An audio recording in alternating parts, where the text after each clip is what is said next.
Actually camel చూడండి ఎలా డిఫరెంట్గా ఉందో ఇక్కడ. సో జంతువులు కూడా మనుషులు ఒక్కొక్క ప్లేస్లో ఎలా విచిత్రంగా ఉంటారో, సో ఆ విధంగా ఇక్కడ కూడా ఇవి విచిత్రంగా ఉన్నాయి చూడండి.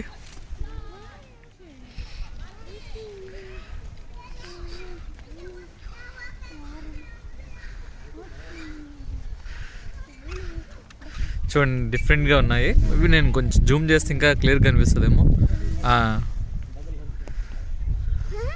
ఇది చూస్తే నాకేం కనిపిస్తుందంటే భారతీయుడు సినిమాలో కమల్ హాసన్ గిఫ్ట్ ఇస్తారు కదా తన గర్ల్ ఫ్రెండ్కి, సో అది గుర్తొస్తుంది. చాలా డిఫరెంట్గా ఉంది ఇది. చూడండి క్లైమేట్ చాలా బాగుంది. మా ఫ్రెండ్స్ కూడా వచ్చేస్తున్నారు.